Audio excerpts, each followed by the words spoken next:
Ang message ko sa NBI, hindi nyo natibag ang Senado. Under Alan Cayetano, hindi nyo natibag ang Senado. So kung sino man, if I continue or may papalit sa akin, okay? Ulitin ko ha, during my watch, hindi nyo natibag ang Senado. Now, kung if I remain or kung papalitan ako, sana hindi matibag ang Senado. The Senate is a target, di ba? Because Nakita nyo ba si Alan Cayetano na ayaw magpapalit katulad ni Tito Soto? Si Tito Soto, tanda-tanda na para pang bata, pikon na pikon. Hindi siya sanay maupo doon sa mga lami-lamesa na ganun. Ayaw niya may seatmate. Gusto niya umupo doon sa may mataas. Wala ka namang pinag-aralan. Hindi naman mataas ang inabot ng utak mo. Gusto mo umupo doon sa may mataas. Gusto mo palang humawak ng martilyo, mag-construction worker ka. Gusto mo palang mahawakan yung martilyo ng Senate President. Bumili ka ng martilyo sa handyman, ang dami. Gusto mo ipokpok mo sa mga kapatid mo. Pokpok mo sa ulo mo, ganyan. Tsaka ipokpok mo sa ulo nung anak mong vice mayor dyan sa Quezon City na wala rin silbi. O ganun ang gawin mo. Gusto mo pala ng gusto mo pala ng nakakaangat. Bumili ka sana ng hagdan. Gusto mo, doon ka maghapon sa ibabaw ng hagdan. Walang hiya. Tingnan mo si Alan Peter Cayetano. O, ano sabi niya? Kung mapapalitan ako, kung inilagay ako ng Diyos dito ng 1 linggo lang, so be it. Kung mapapalitan ako, so be it. Kung magstay ako, so be it. Yun ang gusto ng Panginoon eh. Ganyan kasimple. 'Di ba? O sa tingin niyo ba yung ganitong klaseng tao mga maka-Diyos to masyado, nagpi-preach nga ito sa kanilang simbahan. Si Tito Soto, ano ba inaabot sa buhay noon? Bukod sa siya ng pinakamatandang senador. Ikaw na nga pinakamatandang senador, tanga ka pa rin. Mas magaling pa si Lito Lapid. Ito nakakatawa. Naglabas pa ang Daily Tribune. Sino ba may-ari ng Daily Tribune na yan? Balita ko, Duterte supporter daw yung may-ari ng Daily Tribune na yan. Antindi mo Ikaw may-ari ng Daily Tribune. Duterte supporter ka. Tapos yan Daily Tribune, putang ina, puro Duterte ang binabanatan dyan. Si Bato, si Robin. Ikaw lang ang bida dyan. Alang hiya ka. Kapal ng mukha mo Ayoko na sabihin ko sino, magagalit kayo Anyways, akin na lang yun. Ito si Cayetano, naglabas yung Daily Tribune na mas madami daw siyang absent kay Lito Lapid. Ano naman? Kita mo kung gaano kagago yung mainstream media. Naglabas sila na si Lito Lapid daw, dalawang beses lang umabsent sa Senado. Si Alan Peter Cayetano daw, 14 na yata yung kanyang absent. Ano naman ngayon? Tangina niyan, si Lito Lapid, numero man lang yan dyan. Wala namang alam yan. Nakaupo lang yan dyan. Hindi pwede magsalita yan. Dudugo utak niyan. Pero wag kayo Magaling man si Senator Magaling man si Senator Lito Lapid. Hindi lang siya madakdak, hindi lang siya masalita, hindi lang siya madebate, hindi lang siya ma-interpolate. Pero mahusay yung tao na yan. Maraming mga proyekto yan. Mas marami pang proyekto yan kaysa kay Risa Ontiveros. Ang ingay-ingay. Silent silent killer yan si Lito Lapid. Pero para ikumpara mo naman si Lito Lapid dito kay Alan Peter Cayetano, kahit gaano ka-absent ang Alan Peter Cayetano, magaling ang utak niyan. Ito si Lito Lapid, kahit pumasok yan ng 365 days Kahit pati linggo pumasok yan, putang ina, nung pakialam naman natin dyan. Wala rin naman silbi yan dyan.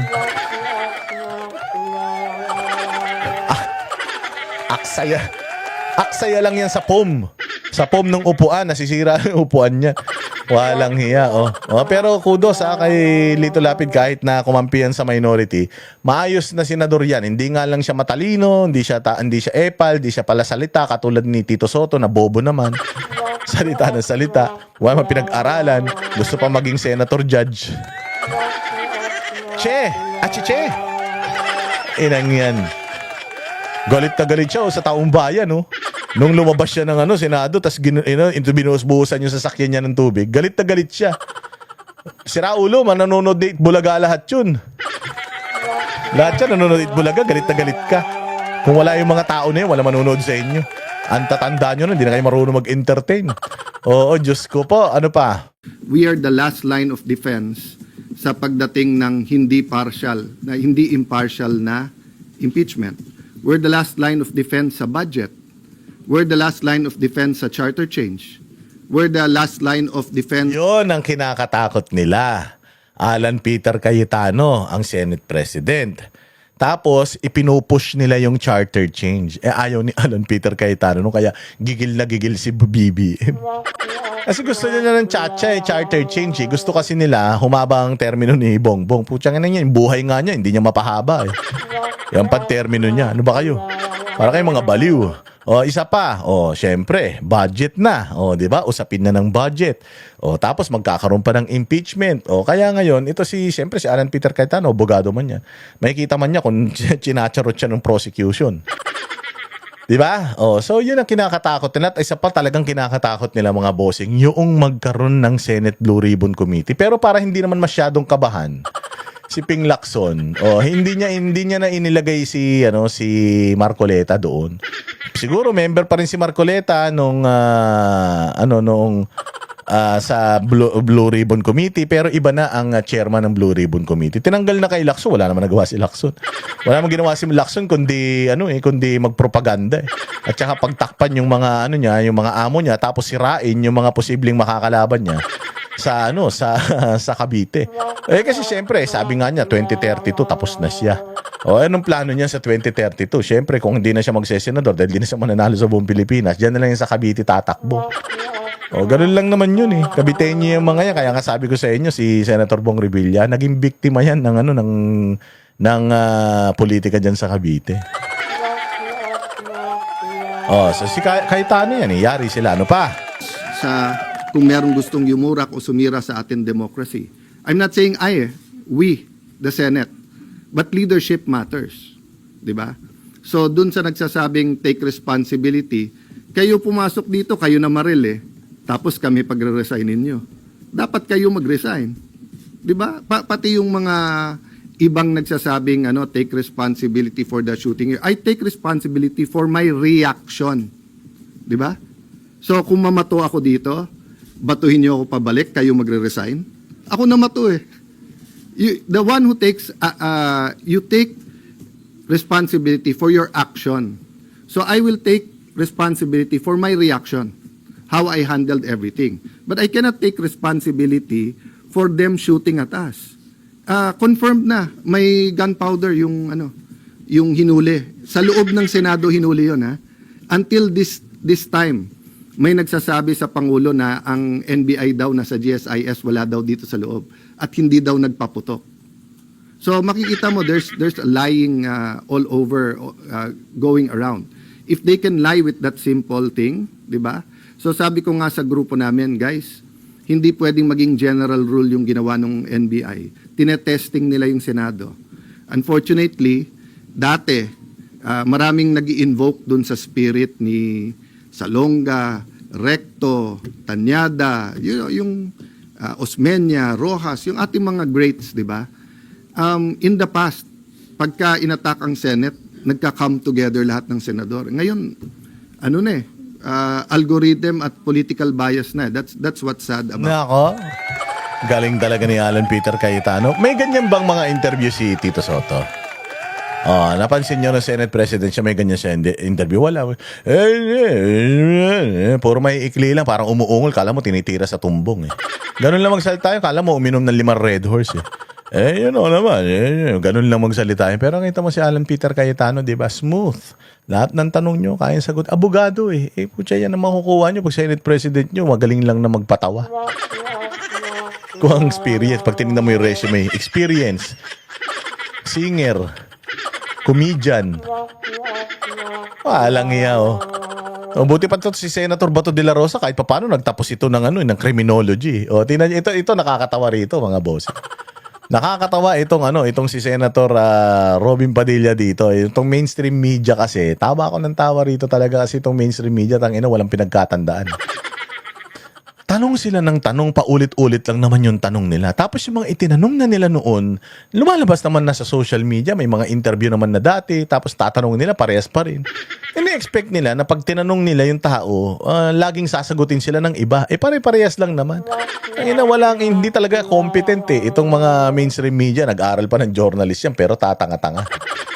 Hindi ba tinatanong nila si Senator Robin Padilla rito? Tingnan ninyo ang galing ni Senator Robin Padilla rito. Sabi ko nga medyo napabilib ako kay Senator Robin. Pinaglaruan niya yung media. Sige, pasok Senator Robin. Tinatanong namin si Senator Tatlong gabi kaming magkasama. Kasama nga niya si Senator Bato. Tatlong gabi kami. Kayo daw ang magkasama ni Senator Bato. Sabi niya, 3 gabi kami magkasama. No? Ano ba kayo, mga tanga ba kayo? Hindi dito naman kayo. Alam nyo naman yun. 3 gabi kami magkasama. O ano pa? Sabay kayong umalis dito nung Wednesday ng madaling araw. Siguro po, Thursday na madaling mas maganda po siguro kung magbibigay ng info niyan, ma'am. Eh, pag natapos na yung investigasyon. Kasi mas maganda yung official. Reaction mo na ikaw ay person of interest daw. Eh, syempre, ganun po. Yan na, tinanong nga, person of interest. O, tinanong siya, ano masasabi mo? Ikaw daw ang kasama. Sabi niya may investigasyon na eh. Doon ako sasagot sa investigasyon. Diba? Sinagot na 1 beses. O, tapos sinabi na, person of interest ka daw. O, ano sagot dito sa person of interest? Talaga. Ganun talaga. Wala po tayong magagawa. No? Diba? Magalang. Wala talaga tayong magagawa kung ang person of interest ako. Eh, ganun talaga. Eh, lang naman umiyak ako katulad ni Tito Soto. Tsaka ni Ping Lacson. Ganun talaga. O, ano pa tanong? Kung yun po ang sinabi ng mga otoridad, eh, okay naman po yun. Sir, ikaw doon nagsakay kay Sen Bato, totoo ba? Siguro po, antayin na lang po natin yung official na investigation. Pakabobohan tanong. Ikaw daw nagsakay kay Senator Bato. Oh, sinagot niya na nung una yun, ha? Kasabay mo daw, kasama mo daw. 3 araw ko nang kasama. Sir, tinakas mo daw. Antayin na lang natin yung investigasyon. Doon ako sasagot sa investigasyon. Kaya lang kasi, yung mga reporter na yan, meron yan silang mga dapat itanong kasi yun yung utos sa kanila ng mga amo nila. Hindi yan katulad ng banateros. Kami, pag nagtanong kami, talagang diretso sa punto. Wala kaming ito tatanong natin, dito iikot yung tanong natin, walang ganun.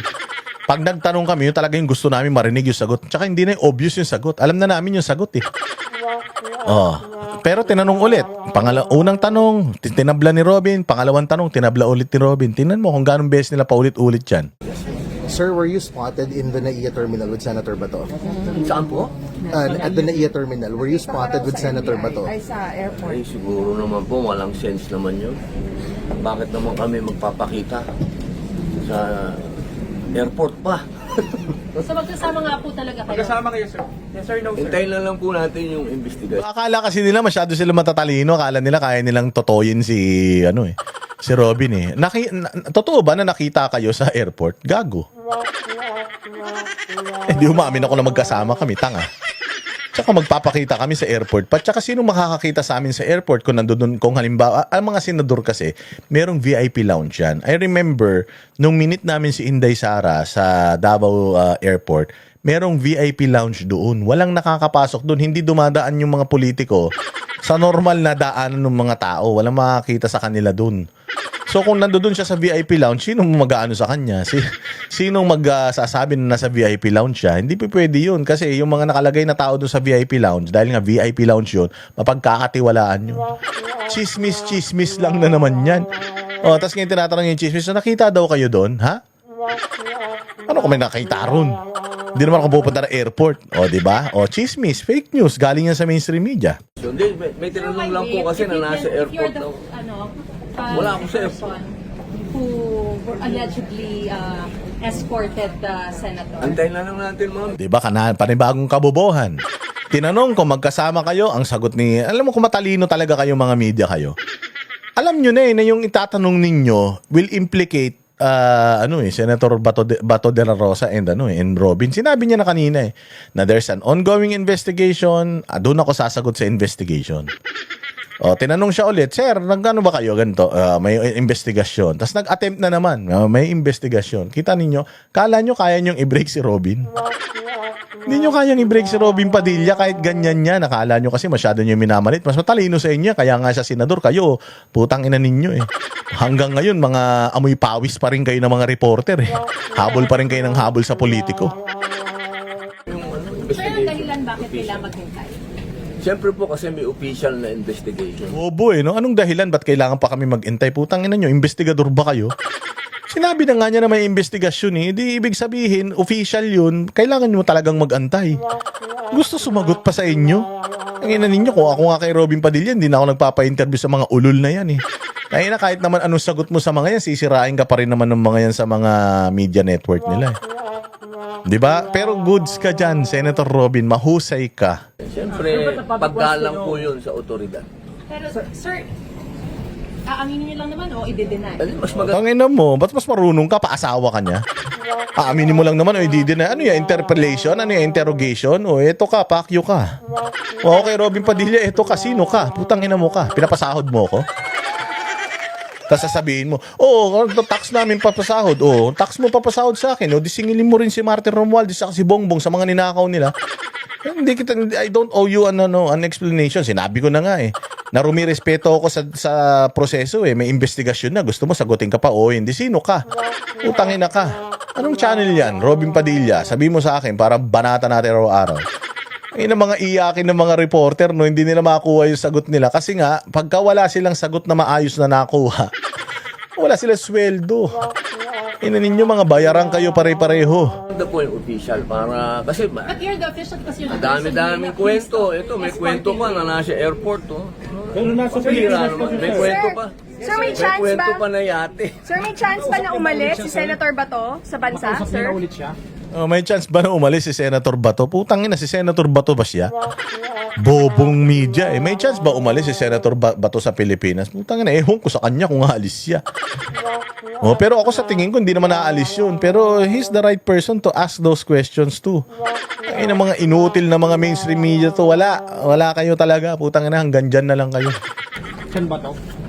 Yan ang mahirap sagutin. Ano masasabi mo dun sa yate? Tumakas Sabi ka daw, sa yate. sabi po napanood ko lang naman si Manong Chavit. Hindi naman totoo yun.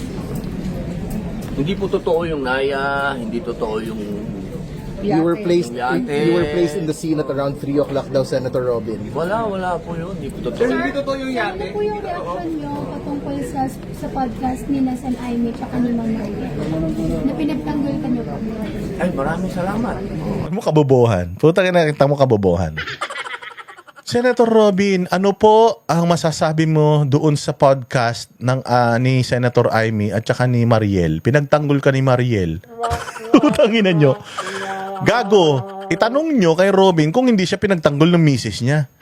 Tangina natural, asawa ni Mariel si Robin Padilla, ipagtatanggol siya niyan. Puta, kabobohan tanong nak ng puta mga media na ito, walang mga utak. Hoy, kung sino ang mainstream media na nanonood dito, putang inin nyo, mag-vlog na lang kayo. O halatang halata na matatalino naman kayo, magagaling naman kayo. Kaya lang, putang ina, may mga amo kasi kayo at may mga utos yung amo ninyo na itanong nyo ito para makakuha tayo ng beat. Tanginang yan, nag-podcast si Aimee at saka yung misis mo. Pinagtanggol ka niya doon. Anong masasabi mo? Anak ng tinapay yan. Alam ka na magalit si Robin. Pinagtanggol siya asawa niya.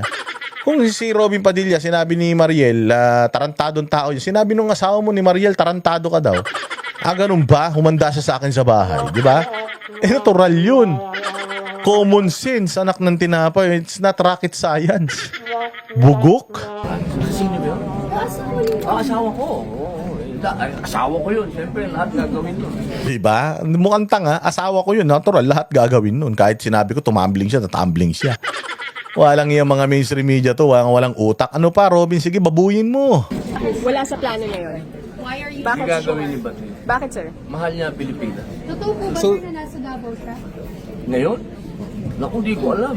Di ba, bobo? Putang ina dito mga to. Totoo ba na nasa Davao siya? Gago, asawa ba ako nun? Malay ko naman kung nasan siya. Tangina pag sinabi ni Robin, oo, nando doon. Tangina, puntahan kayo ron, mga tanga. Tapos sasabihin nyo, sinungaling ka talaga, Robin. Wala naman siya doon. Bobo May communication pa kayo sa kanya? Nakakausap niyo? Wala akong idea kung nasan So, sir, si Bato. So sir, you can confirm that Senator De La Rosa is still in the Philippines. Ikukumpirma ko yun. Nasa Pilipinas. Hindi aalis yun. Thank you so much. Ang thoughts niyo po today na impeachment court na po kayo? First Ay time. sana po, una po, nagpapasalamat po tayo sa leadership at ito pong mga usap-usapan na matatapos na. Kasi masyadong maraming ipinukol sa amin, sa majority patungkol sa impeachment. Sana po ito, nakikita niya naman po, fourth week. Sir, mag-robe ka? Po ba kayo dun sa Robe, yes, sir. sinasabi na person of interest daw po kayo? Yan na naman, kabobohan. Tanong na naman, person of interest na naman. Sinabi na yung kanina, tinanong mo na naman ulit. Putang ina, absent ka ba? Absent ka ba kanina o absent-minded ka lang? Tinanong na kanina yun eh. Anong masasabi yung personal interest? Ay, mayroon daw kayo personal interest. Person of interest daw kayo. Eh, ganun talaga. Eh, nasa kanila yan. Ganun talaga buhay. O, tas ngayon tinanong na naman. Anak ng tinapay talaga tong mga media na to. Dapat dito, pinapakain dito, kalahating rice lang eh. At mga sweldo niya, 250 lang isang araw. Wala akong mga silbi tong mga ito. Ako si Robin Hood. Sabi ng NBI, person of interest daw po kayo.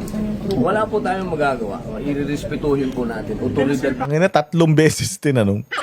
Isang beses nagtanong babae, tas ngayon naman lalaki, anak ng tinapay talaga. Ang ina tong mga to. Buti pa kami, inutusan bumili ng suka, naging vlogger, tapos naging 2,000 yung mga follower. Etong mga to, putang ina niyan, tagal-tagal na nag-reporter, mga tanga pa rin.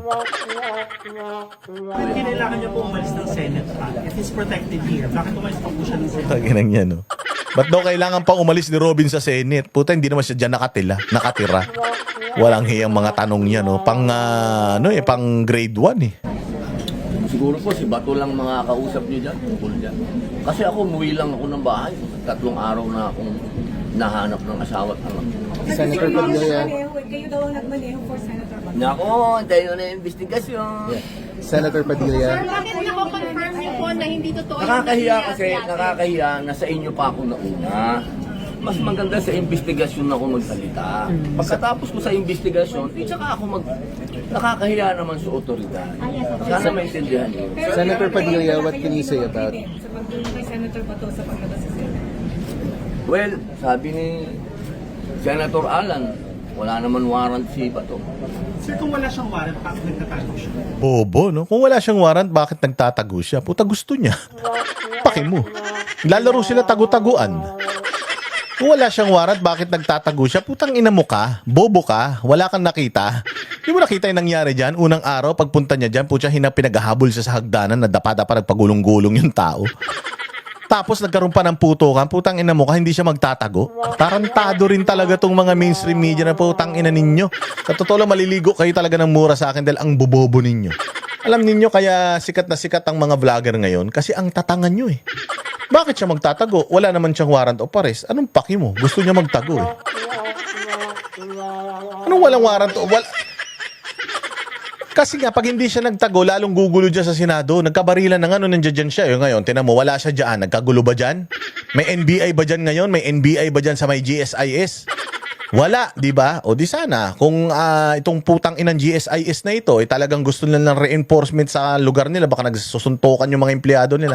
Di sana may NBI ulit dyan, nagpapaikot-ikot sa sa GSIS grounds. Eh, ba't ngayon wala na? Kasi wala na si Bato dyan, so dapat ba siya magtago? Oo. Eh naman takin mo, wala siyang warrant of arrest, gusto siyang arestuhin. Tanga ka bang report? Sino ba report?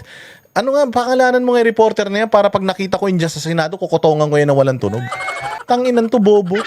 Nagkagulo na nga sa Senado, nandiyan sa tinamo. Umalis si Senator Bato de la Rosa, may gulo pa sa Senado, may barilan sa Senado, wala. May pulis sa Senado, mayroong NBI sa Senado, wala. Oh, so tama lang na umalis si Bato de la Rosa sa Senado kasi hindi siya umalis sa Senado, magulo. Tarantado rin to eh. Sa kidnapper. Oh, nagtatakot sa kidnapper. Sinong kidnapper? Sinong kidnapper? Maang-maangan pa kayo, gago si Bongbong. Kinidnap nga si Pangulong Duterte eh. Yun nga ang tawag dito, ang finofloat na information, kinidnap si Pangulong Duterte, walang warrant of arrest sa Pilipinas, pinadala sa dahig eh. Ikaw ba gago ka, gagawin yung ginawa kay Pangulong Duterte? Hindi ka kakabahan sa sitwasyon mo? Ay, ng mga reporter na, sinong kidnapper? Sinong kidnapper? Ulol, tangina nyo, alam nyo kung sino yung kidnapper. Mga ulol, kasapakat kayo.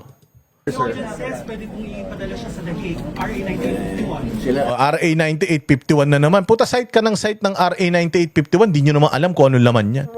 Okay nang ina ninyo mga reporter kayo, magtanong nga lang ng matanong kay Robin Padilla, hindi nyo magawa eh. 9851, hindi mo kayo mga abogado, mga ulol. O anong masasabi ni Robin Padilla dun sa 9851 na tanong netong tangang mainstream media? kaya mo na yung mga lawyer maglaban-laban dyan. Kaya mo na yung mga lawyer, maglaban-laban niya. Ikaw, reporter ka lang, mag-isip ka ng maayos na tanong sa mga i-interviewin ninyo. Papakialaman mo yung 9841 RA 90, di ka naman abogado. Nandoon na yun sa may Supreme Court, pabayaan mo sila magtalo-talo doon, wala kang alam doon, bobo ka. Oo, gaganunin ko yan eh. 98, ano ba pagkakaintindi mo dun? Sa ano na yun? Sa batas na yun? O, kung hindi mo naiintindihan yun kasi hindi ka abogado, huwag ka na magtanong dun. Di rin ako abogado eh. Basta ako, si Bato ayaw niyang makidnap. Oh, di ba? Panis. Panis kayo. Oh,